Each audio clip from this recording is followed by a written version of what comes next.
Welcome, ladies and gentlemen, to Let's Talk Real Life with Nada Manning. I am your co host, Coach Vernon Garrison, and we're broadcasting from Awesome Radio 107.5 FM and WECU 1570, 1570 AM. All right, ladies and gentlemen, we'd like to see you on social media. Like, share, and subscribe. Make a comment. We cruise through. We pre-record, but we cruise through and take a look, and we will respond when and if we see your comments. Well, we have a special, very special show for you this month. I'm going to let none other than Miss Nada Manning, the host of Let's Talk Real Life, I'm going to let her introduce the subject matter. But boy, am I excited, and we are ready to get into some powerful information. Hello, Miss Nada. How are you? Hello. Hello, everybody. I am bringing to you this first part of June some information regarding the Father's Day. And it is an exciting time. It gives me a lot more pleasure to be able to talk the entire month about men and fatherhood and wannabe fathers, those fathers at heart, fathers in the spirit. And with the help of the Lord, we will bring some good information, some factual information, and have some special guests on the show throughout the month as we come to you each Wednesday with the Lord's help. So we're going to start today with dedicating the month of June to the men around the world. Men around the world. You all are special. We love you. We women, we love you. We care about you. There are different things that's going on in your lives, but just know that you are still loved. My brothers, my cousins, all the men in my family, and all the other families, we just know that you are loved. We might not be showing all the time, but we do. We care about you. We care about you. So yes, each week we're going to bring different segments as they pertain to men as a whole. This week, right here, as part one of these segments, we're going to talk about the basic needs of a man. There are five basic needs. There probably more, but we're going to talk about five of them.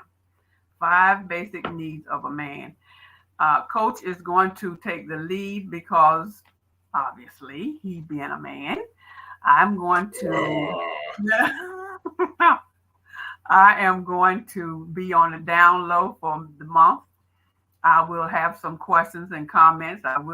You will hear my voice from time to time, but for the most part, it will be the male guests that we have on the show through the month, and they will have their intake. And it's going to go from back in the day to now. So it won't be just a whole lot of current things. It's going, oh, there were men back in the day. We all know that. So we want to go back into history and going to make it very interesting for all of you. And if you have any questions and comments, as usual, we welcome that you send us your messages on Messenger so that we can address them on the next show if you want to hear it at that time. Or maybe you don't want to hear it on the show. We can do a personal thing as well. So at this time, I want to turn it back over to Coach. He is going to start addressing these needs of a man. And I hope that you will open your ears and your hearts to receive what we have to say. All right? Amen. Outstanding, ladies and gentlemen. Just a moment before we get started, I want to do a commercial for the other three segments that'll be centered around mental health issues with the American African man and what we can do to support him, the body, mind, the diet, exercise of the American African man. You don't want to miss that show. That's going to be a really deep show right there. Done some good research for that. And we're also going to have interesting facts and challenges about men and that's why we love us. So we are going to dig into that, and then probably the finale, ladies and gentlemen. You don't want to miss the first man, Adam, and the powerful men in the Bible that overcame controversy, and how men can do the same thing today. Now, if you miss that show, that you're gonna just miss something significant in your life. That information, I got some special coaching that I'm gonna do in that final show. I didn't say preaching, I said coaching. So, but likely I'll be just rightly referring to the word like it should be. All right. So without a delay, today I've cited some research that was written by Ms. Sylvia Smith from marriage.com. Thank you. We'll just make reference to some of her information. Now, we've seen articles and tips about understanding women, Ms. Nada, and their brains, but not many and much research about understanding a man. Well, that's just a figure of speech. I'm sure there's quite a bit. I'm sure every man is different, but there are things you can remember to help you understand and partner better, thus avoiding conflict, strengthening your relationship, whatever it might be, with the men in your life. Now, it is possible that we may fall short, but is it possible to read a man's mind, ladies and gentlemen? Is it possible? I'm probably going to say every man besides myself. I don't know. I wish I could read my own mind at times, but no. A lot of people say most men are practical. We're traditional. We pattern our lives around certain things, and but if you want to figure out how to decode our thoughts, then take part into this show. And coming up here in a few minutes, we get ready to go into the 5 basic needs of a man. So, but the preliminary conversation is, very interesting. Now, I want to ask you this question. I want to make this statement here about men. What does a high value man want in a woman? There's a question. What does a high value man want in a woman? First, we would wonder what a high value man is. I guess I'm going to ask my host, what do you think a high value man is? I'm wondering if that should be a question asked of a man as opposed to a woman. How can a woman ask that? I think that's key, because a lot of women think they know what we want, and a lot of women think they know what we're attracted to. So they do certain things to say, "Oh, I know this is what the type of man I want." Some, the across the cascade of social media now, they're all talking about the credentials of a high value man and what type of woman does he like? Does he like the eyelashes? Does he like the hair? Is the description of a high value man, is he making a certain amount of money?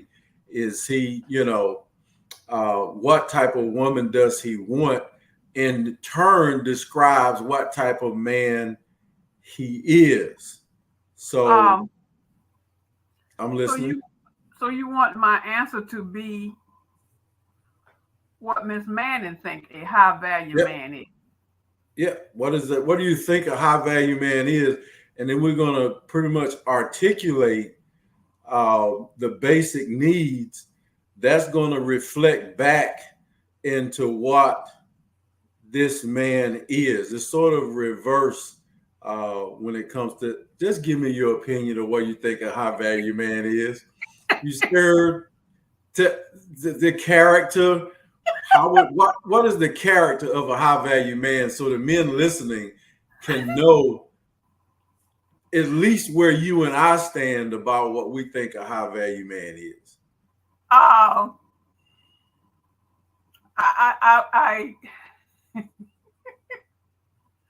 okay. high value, and each if you're going to ask women, each woman is going to have a different answer. Similar in some areas, but for the most part, we right. High value to me is someone that has a I don't want to say a heart of gold, but a caring spirit. A caring spirit that demonstrates genuineness. High value what is in a man's heart, so is he. High value because if you think about the whole circle of things, what he's thinking, what he does, or not what he does not do, I think for the most part it stems from his heart. Now this is a man that's high value now. He cares genuinely about what he does and who he does it for, and he don't mind showing it.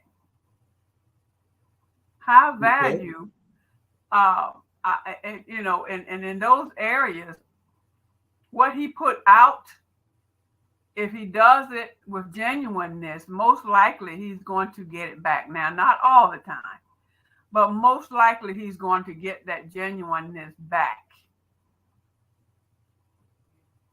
Not all the time, because it depends on who he's involved with, whether it be his family or workplace or his church or his community.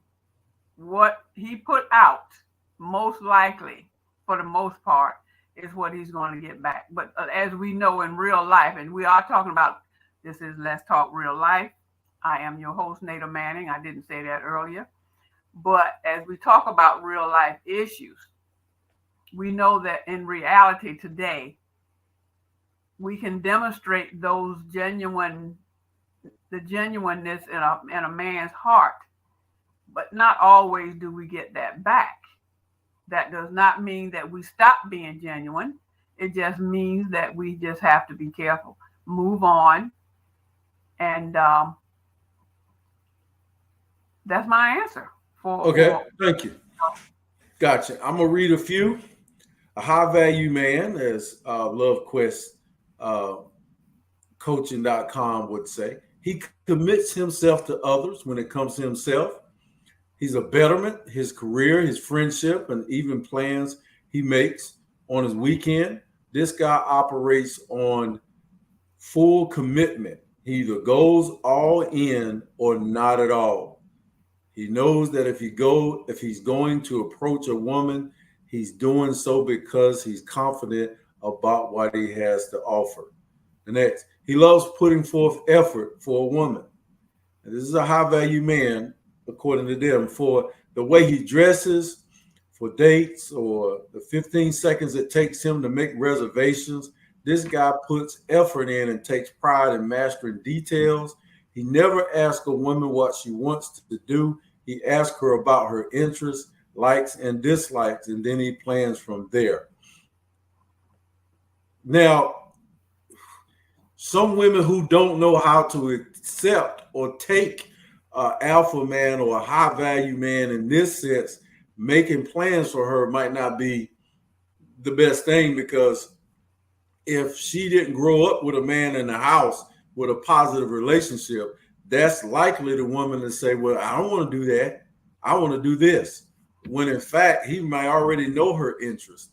So we got to live in reality here. But this is a high level of a guy that's got his spark plugs sparking, and also he's there with someone who recognizes that he's in tune with his alpha self or sigma self. And he also picks her up, even if it's in a car, service, or Uber. He makes sure she is safe and protected, and efforts also translates into the bedroom. He takes great pride. he wants his time with her to last as long as possible. He makes plans and follows through. He calls and doesn't rely solely on text. He's a great conversationalist. He dresses and grooms himself impeccably. He smiles a lot and is a positive person. Well, I know smiling can get you in trouble. So he better just be smiling around her. Okay. So those are just a couple of things there when it comes to a high value man. Um, let's see if I can pick another one. Well, I have a comment. You got go right ahead.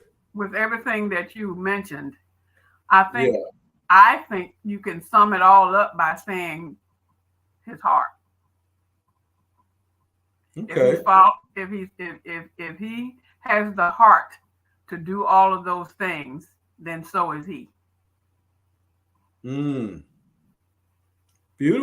Beautiful. The door opening, the flowers or the cards or all of the hooplas that's going to make her happy, to please her because it pleases him to please her.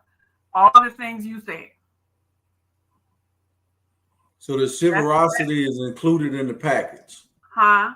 So the chivalrosity you think has to be included in the package in order to be a high value man. Chivalrosity?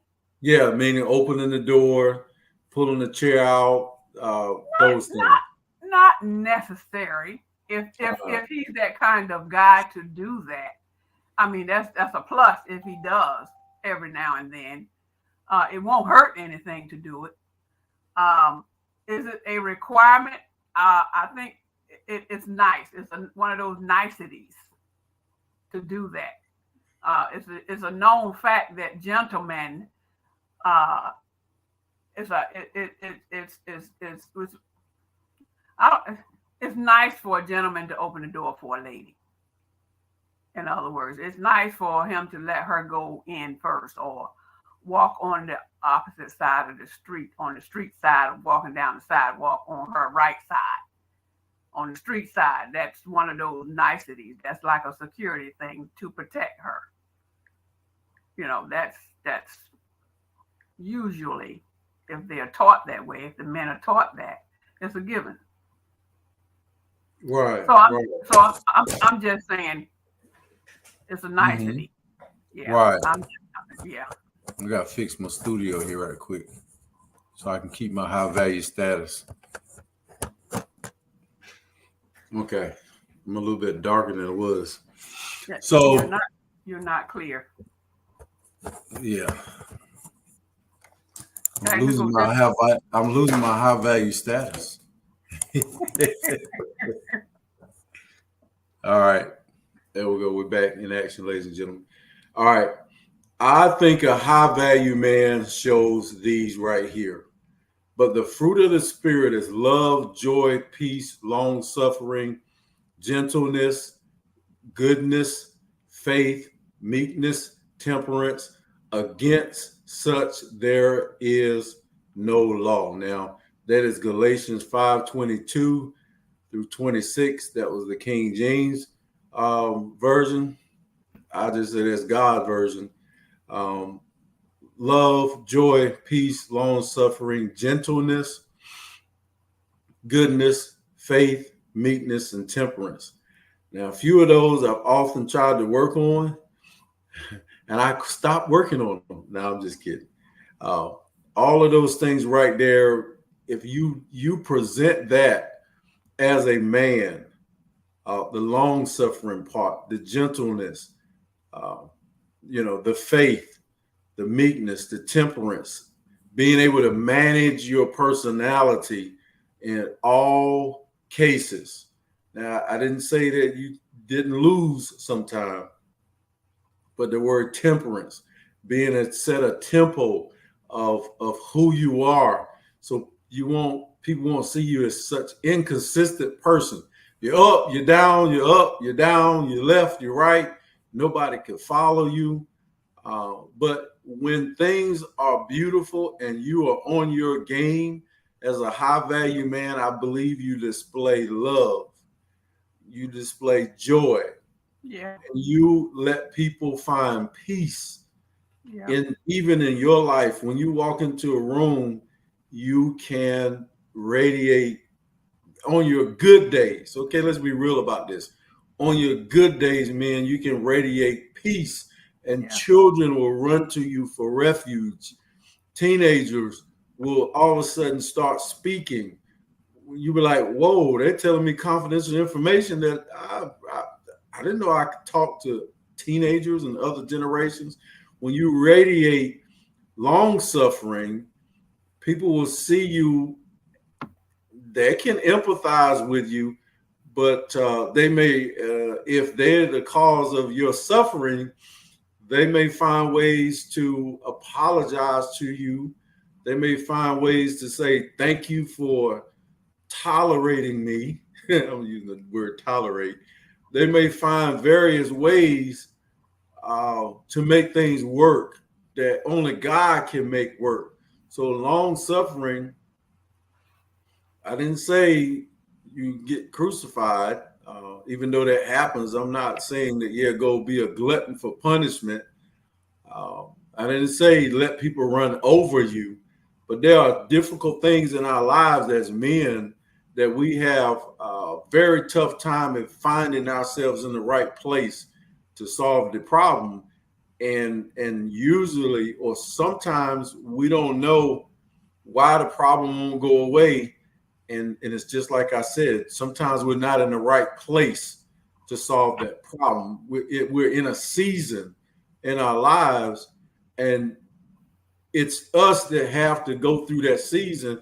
Then the problem will uh, pretty much get redirected and move on to another part of your life, whether you or out of your life, whether you're the one who solves it or not. That's up to God. So, but when people find you long suffering, I have to do some more research on that word, but that's the in-depth part of you that gives you wisdom when you have gone through something. There was no other way to get across that river except go across that one bridge.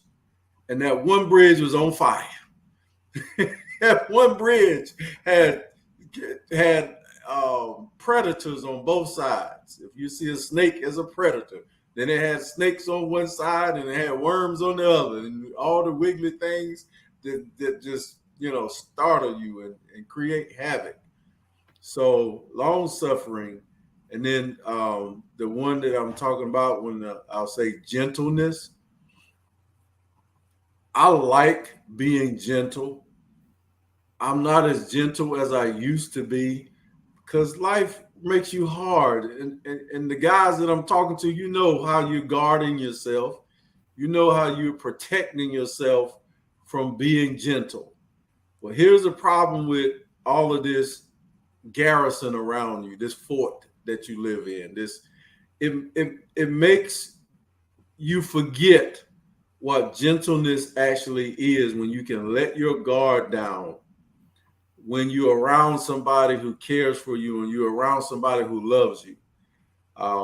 That is when you can display gentleness, and then you will look into another person's eyes and you will see a look on their face because they see you in a position that they probably rarely see you as. Now, I remember gentle people. I remember the janitor at my junior high school. He was a gentle giant.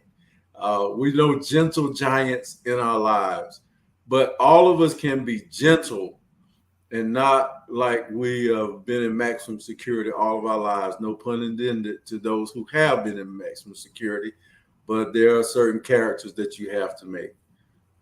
Yes, ma'am. So, having said that, you're still talking about the basic needs of a man. Well, But I haven't but started the list, but go ahead. Yep. okay, you have not started that list. Yeah, I'm about to start a list. Go ahead. Okay, but this high value man, Yes. as it pertains to the fruits of the spirit, this is the preliminary, I guess, that we're getting ready to go into the Yep. basic needs of him, Yes. and you're naming a couple of the fruits of the spirit because you're focusing on some of those things being how difficult it is to I guess, have that gentleness because it's been scorched, so to speak. So my question is, with that gentleness that one once had, and now you see that gentleness, you men knew, you guys out there, you knew that you had this gentleness at one time. You know what had happened to cause it to go south. Now here we are 10 years later, 15, 20 years later, and that gentleness is now trying to get out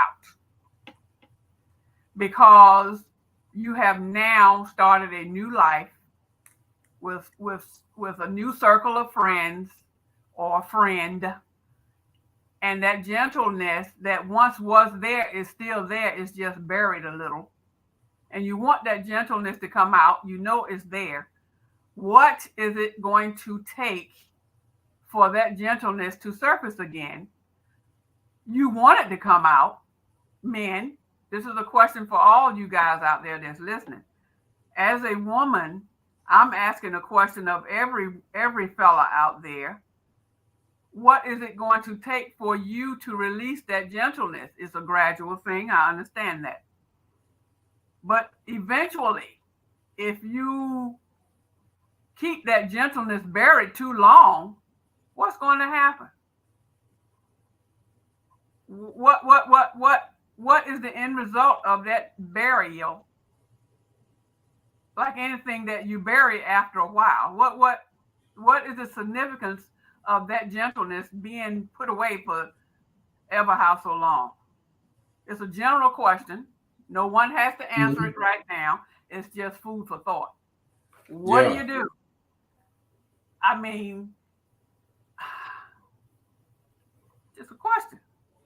Well, I won't necessarily try to answer the question right now because that's a huge subject.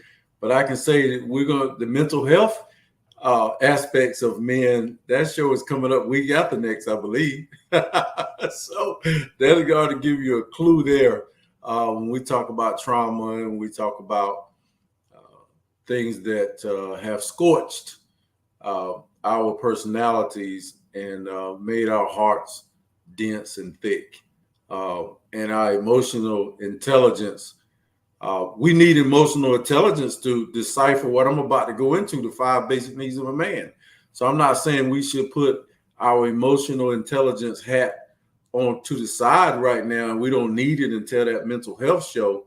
But I'd say a lot of us fail or have a very low score if emotional intelligence was an exam about how we read ourselves, how we read others, and being, emotionally smart and in tune with our own emotions. That's what emotional intelligence is. Understanding how to use and perceive your smile, your gentleness, your aura. Some people say energy. Some people think that's a very secular word. Some people say vibes. I say spirit. That's what we're talking about there. So yeah, we'll get to that. That's a great point right there, guys. She just brought up. All right. So if you got excuses, bring them. I guarantee you we'll get rid of them. All right. So we talked a little bit about the man and his emotional intelligence, and we talked a little bit about whether you feel like you could read a man's mind or not. I'm going to go through this information. Comes from Brooklyn Baptist Church, Reverend Dr. Charles B. Jackson, Sr., presenter, and he has put together a nice extensive list with some great content about the 5 basic needs of a man. First of all, I'm going to go and read the 5 basic needs of a man. I'm going to read the heading. In case you only got a few minutes to listen to us now, you can catch us again. The show is going to repeat if you're looking at GPAT 23, or you could just rewind the button when you come back. And, if you find us on social media, if you go on to the Awesome Radio, Facebook, or YouTube. All right. let's say a wife makes herself irresistible to her husband by learning to meet his 5 basic needs.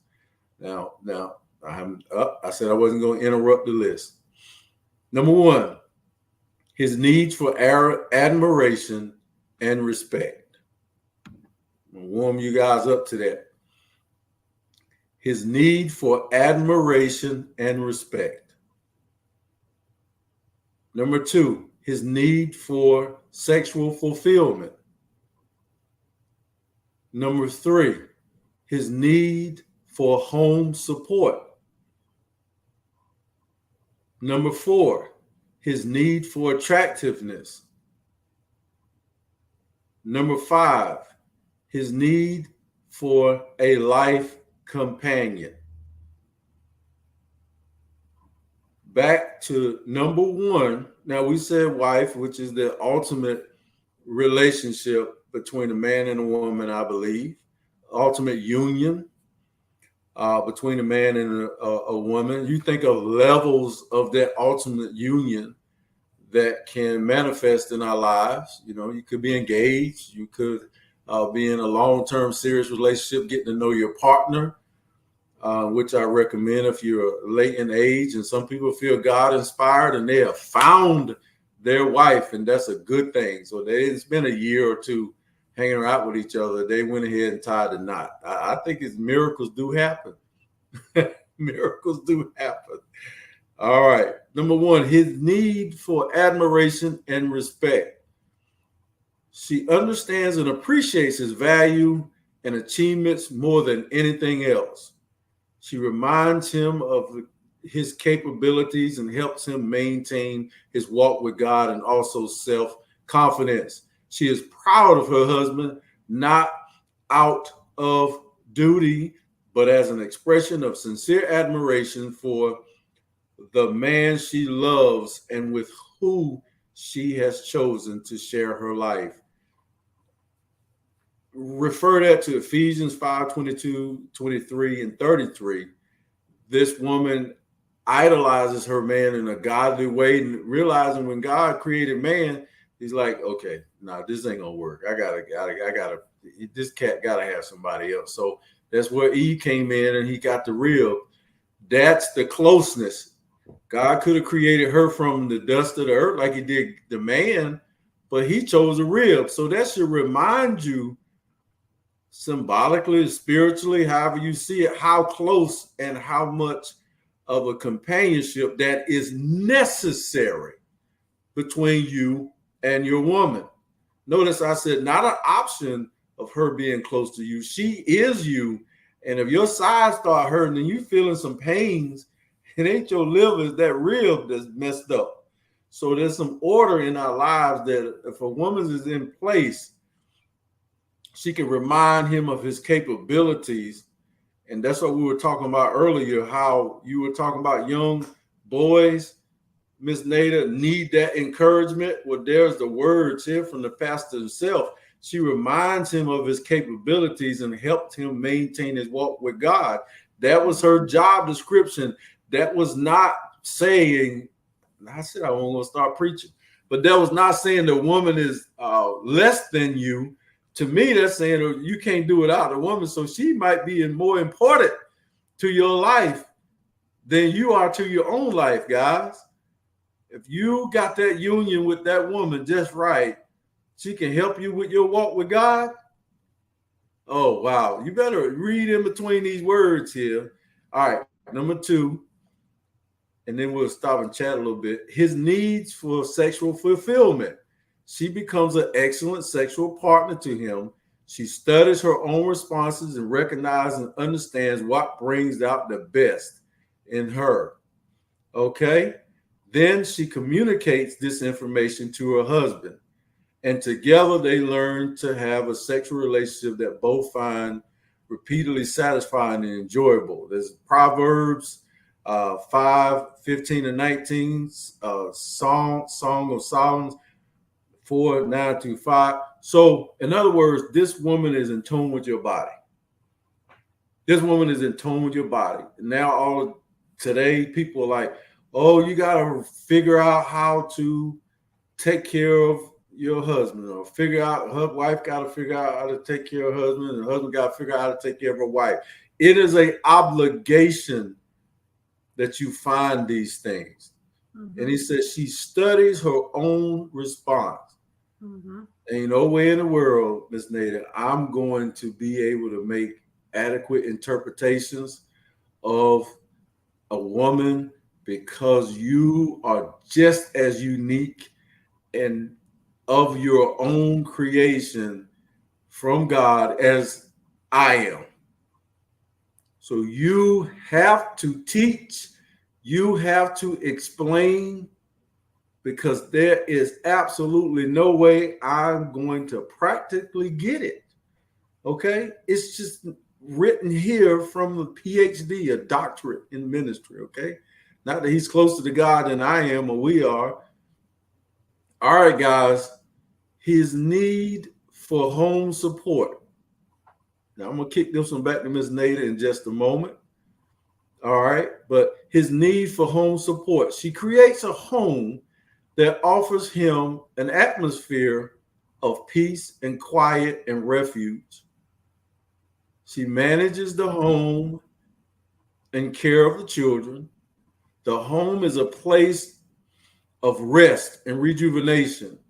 Remember, the wife/mother is an emotional hub of the family. Proverbs 9:13, 19:13, 21:9, 9, 19, and 25 and 24. Does it sound like I'm being chauvinistic if I say I agree with this wholeheartedly? Chauvinistic? Yeah. Does it sound like I'm being gender specific when I say the woman can set a better atmosphere of peace and quiet in the house than a man can? Chauvinistic? I don't know if that's the word I want to use. No, I'm saying, okay. It's been said for years that if the wife is not happy, then it's not a happy home. Good, Greg. Why you say it so nice for? Go on, say it. Say it the way the Bible said it. Well, she's the one that carries the tone, so to speak, in the home. Let's look at this. I want to say it's a hypothetical comment, maybe not. But if you have a home, and there are many of them where it's just a man in the house. There is no woman in the house. He's running it. He's doing what he do. And then you have, say, next door or across the street, there's a woman in her house and she's running her house. There's no man in the house. So each one of them have their own house, their own space. You go in one house, there's one atmosphere. You go in the other house, there's another atmosphere. Obviously, what's missing in the home is the other person. But you can sense, I have had this experience, you can sense the difference in the homes other than the obvious. And that is there's a missing woman in one and a missing man in the other. Now you go down the street and you have both the man and the woman in one house. There's a difference in all three of those houses. And they both kept nice. They're not riffraff. The community is the same. It's right down the street. But there's a difference in the tone when you walk inside those doors. And that's why is that? Because the atmosphere there is different. It's warm. It's more homely. It's more relaxing. It's more comfortable, supposedly, in that two-person home than it is in that one-person home. That's the way I see it. Why? Because you have two different sexes there. You have a man and a woman in that house. That does not mean, people listening to me, listen to me now.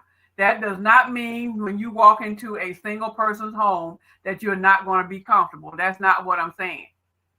I'm saying there is a distinct difference when you walk in those three houses. I encourage all of you out there under the sound of my voice, try it sometime.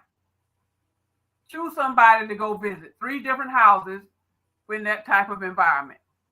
And I would be interested to know how you felt when you went into those 3 houses.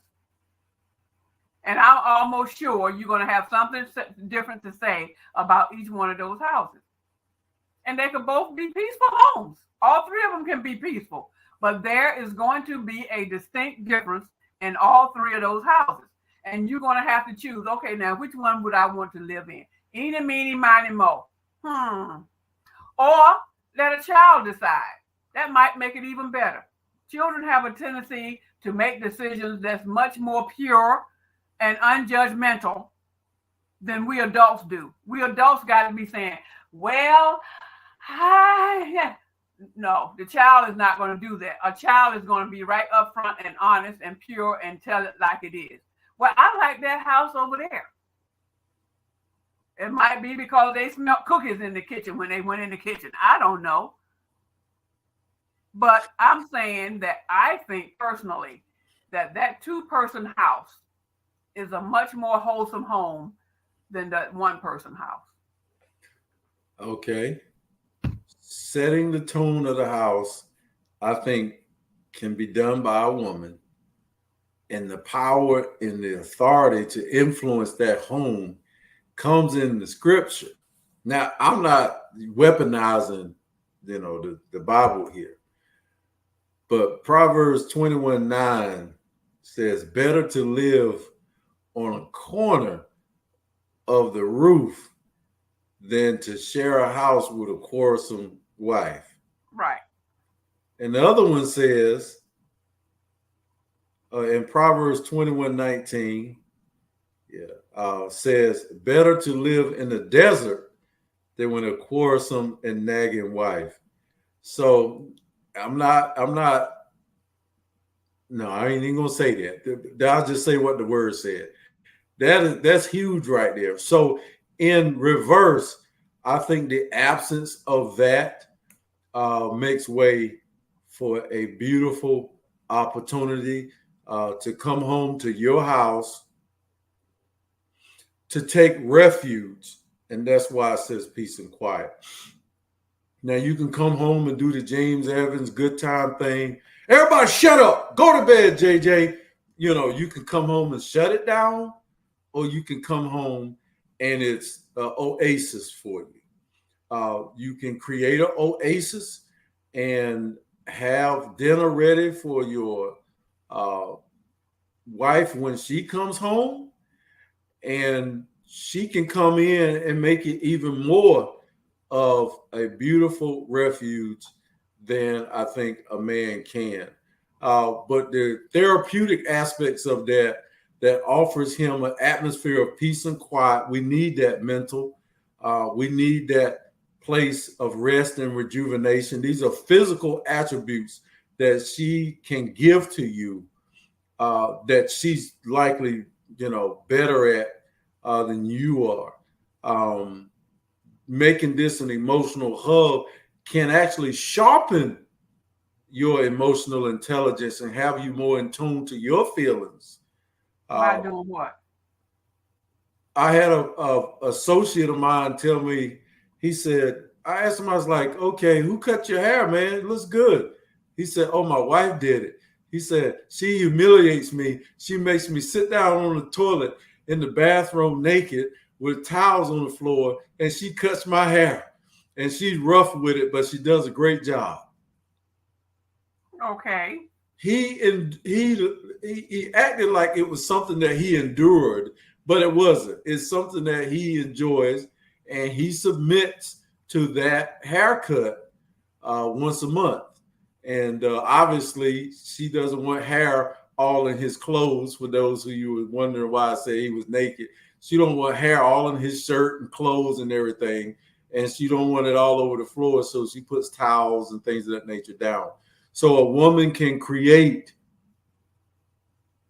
She created an environment.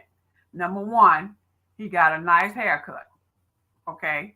So that sounded Now, I don't know if it was a win-win. Maybe he might enjoy sitting there naked. I don't know. That's between him and her.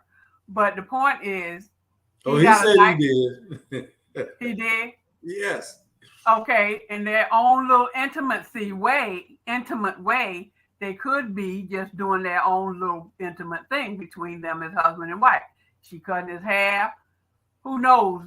Different things going on with him being sitting there. But anyway, with the towel on the floor and the hair falling and his head is clean, and then one thing leads to another. But that right there is the peace and the tranquility that's in the home with him and her, which is what this is, what we're talking about, right? No? Yes, we're talking about peace in the home. Yes, yes. That's their way of having the peace in the home. Now, were there children in the home? Sometimes children can be in the home, and sometimes they don't have to be in the home. It's all in how you manage the home, mom or wifey. It's all in how it's being managed. Now, I don't think, and now I'm going to go one step further. Before I get to the next two, before we get ready to cut out of here, I don't think a man could do the same.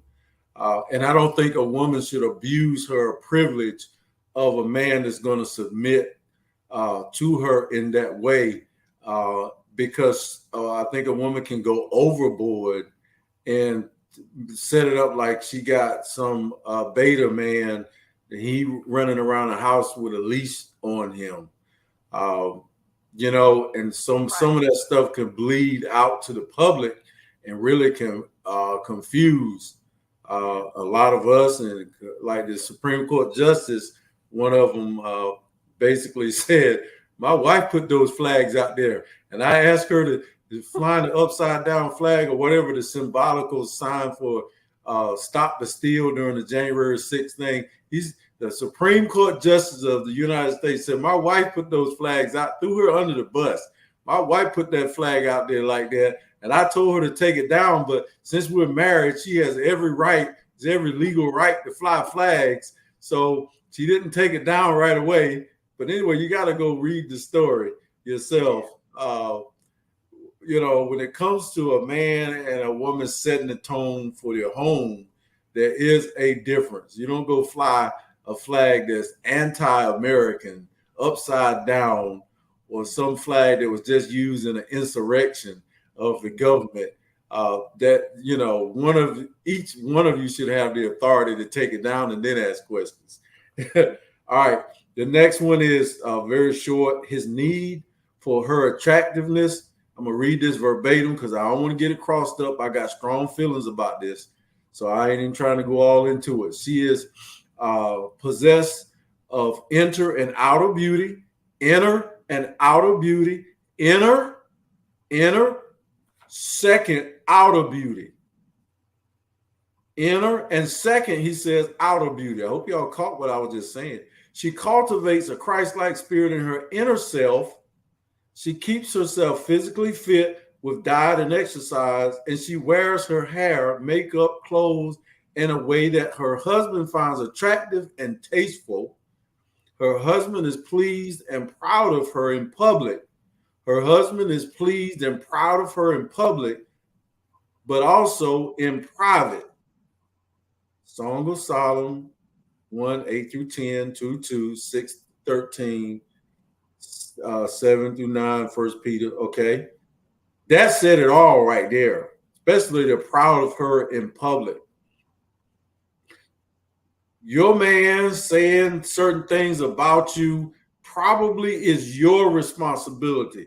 Make this guy, especially in Father's Month, make this guy happy and see the residuals come back to you. Make this guy happy and see he don't deserve it. Well, who does? Who does when you get on your masculine energy as a feminine and you walking around like a dude running things because you say, I'm coaching there, y'all. I still love you. You feel like you in charge of the house because you making the most money, or you control the children because you cut him out of the discipline. You think he may not deserve to be a proud husband. or a proud man in your life because you don't think he earned it, but the whole time you've been in the way. When something got to be handled, you jump right in the way, and some things won't sharpen iron. You can't get a pitsy stick, you can't get a marshmallow and sharpen a knife. If the guy's the knife, you're not going to worry him to death and make a blade get sharper. I'm just telling you, that's not going to happen. If anything, you're going to make it stop working.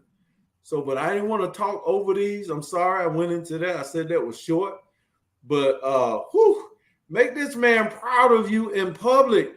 Be this woman. Then when you can get home, you can cut the food. But in public, be that man's woman.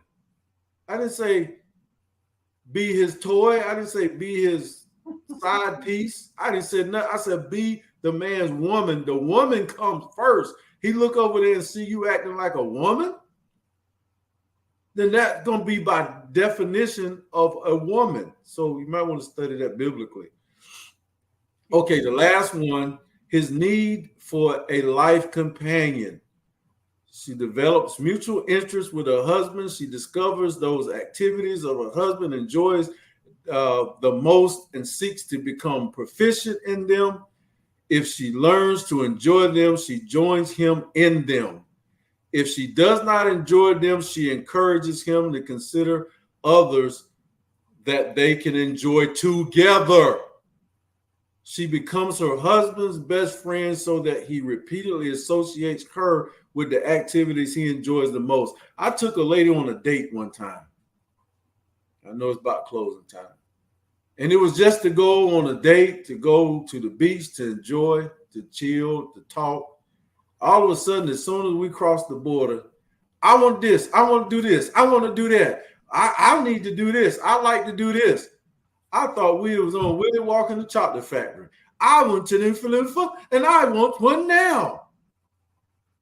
Man, if you don't follow that man, he ain't going to follow you. Well, folks, we have come to the end of this first segment as we talk about men and how they are so important in our lives. We want to thank you for this time, Father God. We give you praise and honor, and it's just a wonderful time. Thank you for being who you are in our lives. We love you. We care about you men out there, so please take and continue to join us each week as we bring you some different things and different food for thoughts. On this Let's Talk Real Life show, I am your host, and Vernon Garrison is the co-host. We come together to talk with you, to share ideas in this show of Let's Talk Real Life. We give you praise, Lord. Thank you again. And here we are, the first show for the month of June, honoring the fathers. Amen. Awesome Radio 107.5 WECU 1570 AM. See you in the